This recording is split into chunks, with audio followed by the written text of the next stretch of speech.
Hey everybody, this is your old buddy Bry coming at you with a totally rough cut, totally unprofessional look at a fantastic role-playing game in the old school Renaissance or old school or OSR tradition, Swords and Wizardry Light. It's written by Eric Tenka and friends and came out some years ago, and I don't think it gets enough attention, so I wanted to bring some of my own attention to this, maybe bring it more to light, if you will.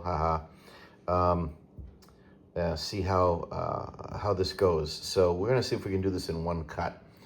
Again, this is totally unprofessional. I'm just holding my phone, recording this. So what do you got with this? First of all, this is, if it's not free, it must be nearly free. I got this free. It's free to me. I got it when I played Swords and Wizardry Light with Eric Tenka at one of the New England area conventions a couple of years ago, and he was very gracious, and he gave me this copy of Swords and Wizardry Light. And what this is a simple but not simplistic OSR role-playing game. It takes you from character creation, and then it gives you levels 1 through 3. So what Eric and friends have done have really stripped out all of the fiddly bits and just left all of the fun. So this is a complete role-playing game, levels 1 through 3. And what's really beautiful about it is that, well, there's a lot of beautiful things about it, but first of all, it's on nice, it's nice. This is high gloss, like a laminated, almost like a restaurant menu, quality. So it's got this kind of sturdy, and it's got a little bit of a plastic feel to it. So if you spilled a little bit of soda on it or whatever, you might be all right. Anyway, so on this side of the screen, because you could use this as a Dungeon Master could use this, Game Master could use this as a screen, You've got, on the one side, you've got all the rules for the players. So you've got character, ability scores, armor class, levels, races, equipment. This is built for fast play, so although there is a little bit of talk about gold piece and gold piece values, you can get going like right away. You just choose an adventurer's equipment pack when you create your character, and off you go. So it's really, really great. On the back is more information for players depending on the character class they choose: fighter, cleric, magic user spells, thief. So there you go. Cleric spells are in there. Again, this is taking you from level 1 to level 3. So the selection is necessarily limited, but perfectly adequate for what it's trying to do. You can play elves, dwarves, halflings, and you can also play a human, of course. So that's really, really cool. So there you go. So everything you need for levels 1 through 3. Really fantastic. You're not counting experience points in this game. What you're doing is when you complete a certain number of adventures, you go up in level. So you don't have to worry about, well, how many gold pieces did I earn, and I got to convert that over to experience points, and then figure out my class and figure out how many experience points for this or that class, or how many monsters did I defeat and how many experience points does that earn me. None of that is going on here. It's just, if you complete an adventure or two, you go up a level. So a certain amount of adventures that you complete, you go up in level. So I love that about this. It's a wonderful, wonderful game. If you really like this, as I do, you can move on to Swords and Wizardry Continual Light. So you've got Swords and Wizardry Light, takes you through levels 1 through 3, and then Swords and Wizardry Continual Light takes you through the same stuff, but takes you from level 1 through level 7 and beyond. And I can explain what that and beyond means. Now, this one is available on Amazon.com. I actually acquired the PDF and downloaded it as a PDF. And so then I printed it and I put it in a report protector or a sheet protector, whatever this is, report binder. And I put it in protective plastic sheets.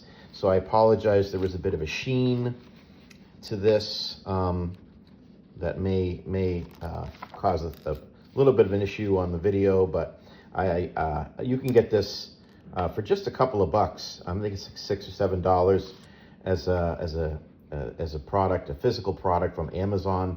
You can also get it for just a few dollars as a PDF on Drive-Thru RPG.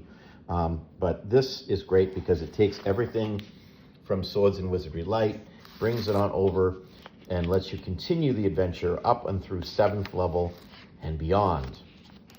Now, you have some special things going on here. Again, you have character creation going on here. You have your classic races, human, halfling, elf, dwarf. You've got your classic 4 sort of core classes that we see in Swords and Wizardry Light. That would be the fighter, the cleric, the magic user, and the thief. Thieves use a very simple X in 6 number for their thieving special abilities. So very simple system for thief skills.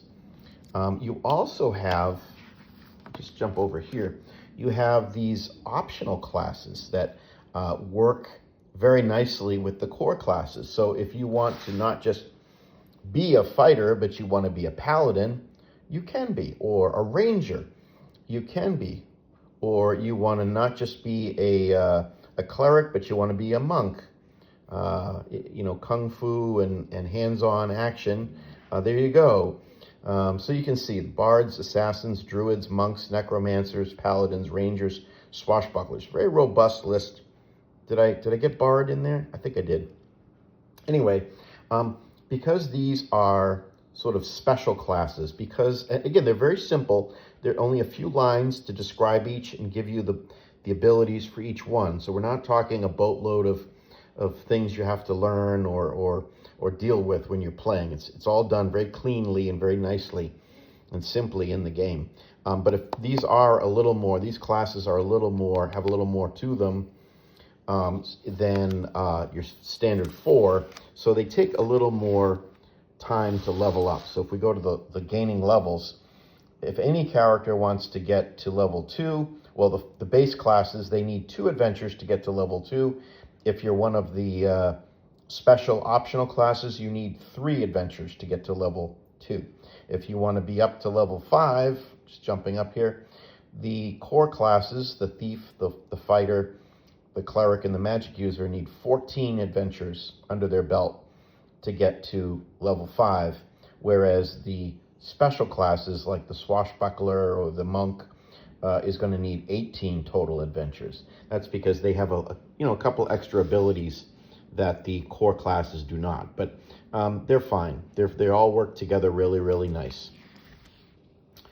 So as we go through this, again, there are the weapons and costs associated with weapons and equipment and all this. But again, when you start out, all you have to do is pick an adventuring pack, which gives you everything you need to get going on your adventures.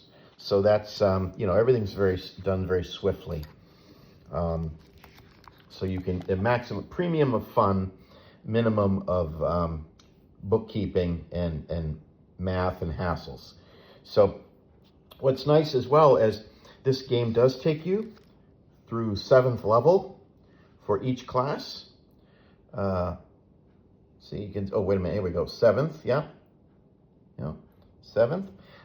If you want to play the game beyond 7th level, it does give you this nice and simple, easy to use perks system.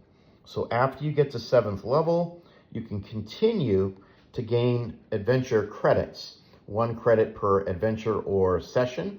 The GM chooses which. And then you can spend those out to gain extra abilities and extra, things that you can do beyond 7th level. So you get to 7th level with your character. And then if you want to keep on going, you can start saving up these credits. And, it's not a complicated system. We're talking very little accounting here. And then you get to spend them on different things. And it will also tell you how many times you can buy that particular perk. So some perks can be bought many times, other times, maybe just once or twice. So really, really great. Nice little equipment list, adventuring gear, the rules of the game. Again, very streamlined, straightforward. We're not talking lots of words and paragraph upon paragraph of explanation and fancy options or anything like that. It's all done very, very swiftly. The word choices are very deliberate, and it's very, very clean. So I find this to be, just get on with it. There's not a lot that the game master or the DM dungeon master has to keep stopping to look at the rules for special things. So there's just enough here to get on with it and get going. You have magic spells for clerics, and you have magic spells for magic users. Because of the game is not meant to be a gigantic tome, your list of spells are necessarily brief. Now, if you wanted to import spells from other OSR games to give clerics and wizards more options, you can certainly do that. I mean, you're not going to break this game if you bring in other higher level spells or whatever, a variety of spells from other OSR games. You're not going to break anything. And then we get into the monsters and treasure. The monsters are very, very cleanly, they're all very simple. You get just a couple of lines of description, maybe if they have any kind of special attacks or whatever. But again, you're not talking a lot of descriptions, which I like, because then you can really customize these and kind of describe them and not feel like you're having to read up too much on each one of them. It gives you just the basics to run those monsters. There is no alignment in this game, so there's no lawful, neutral, evil, or any of that stuff going on. Chaotic, or whatever. Chaotic or lawful or good or whatever. You just play these creatures, these animals and monsters, as well as other, as well as when you're playing a character in the game. There's no alignment stuff. So you just play the monsters and your players. If you're playing a player character, you play them as you see fit. And I like that, because it gives both the players and the dungeon masters maximum freedom when running these characters. There's no reaction roll or anything like that. So again, there's maximum freedom. So, depending on the situation and the adventure at hand and circumstances, you can play the players and the monsters and non-player characters exactly as you want. You're not being hemmed in and having to consult a bunch of different rules. Some information about treasure and treasure tables and all this. Gives you a basic, sort of a basic list of treasures and things that you can put in to your game. Magical treasures, different things. Again, if you want to, if this is too brief for you, you can pull in all kinds of stuff from any different old school game, and you're not going to break this thing. This thing is super solid. I like it because this game is very brief, and the spaces where they've left spaces are, it's fine. There's a lots there to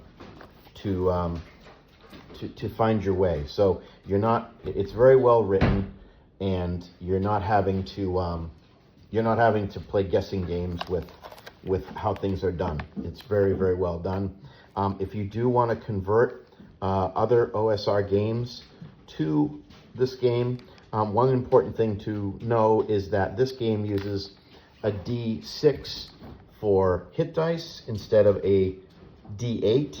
A lot of OSR games use a D8 for non-player and monster hit points. This thing uses a D6 base for its weaponry and the hit dice for monsters and creatures.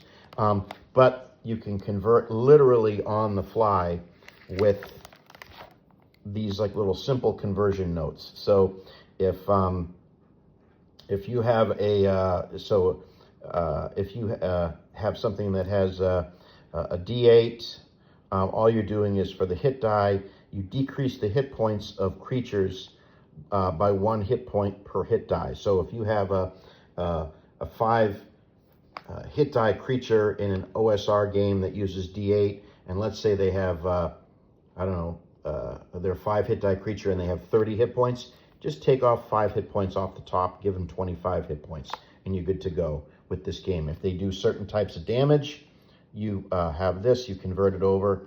Again, so if a creature does 1d8 damage in an OSR game that uses D8 base hit die, it just becomes a D6. Or if they have a D4, in this game it's a D3. It's very, very simple. All of it can be done on the fly. Excuse me. It's got a little character sheet, very basic in the back. Then if you like this game, there's been a number of hacks for it as well. I have one of them right here. This is called Light City. The assembly for Light City. They've taken the rules of Swords and Wizardry Continual Light and they've turned it into a superhero game. So look at this. This is be like a modern superhero game. These are all available on Drive-Thru RPG. Some of them, I believe, some if not all, are free. But you have all kinds of cool characters and character types. So you can take the Swords and Wizardry, the very functional, very simple, very excellent Continual Light rules, and you can turn it into a superhero romp if you want to, which brings in all kinds of great genre shifting opportunities. So anyway, I really like this game, and it's a fantastic value because this is just very little money, and I think this is free. If it's not free, it also is very little money.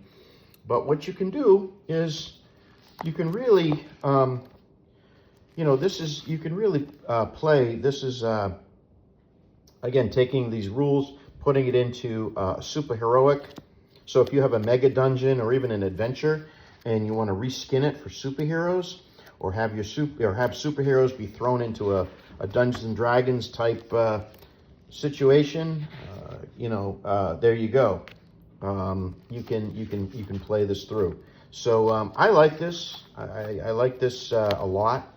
And there are other hacks and options for playing this game. But if you just want a simple but not simplistic, a very well thought out and kind of elegantly minimalist OSR experience, you really can't do any better than Swords and Wizardry Continual Light by Eric Tenka and his compatriots. They've really put together a fantastic game that supports both low level, get on with it, get going quick for conventions or one shots or a free night that you might have. Then you move into this if you want something that will support play into continued levels, upper levels.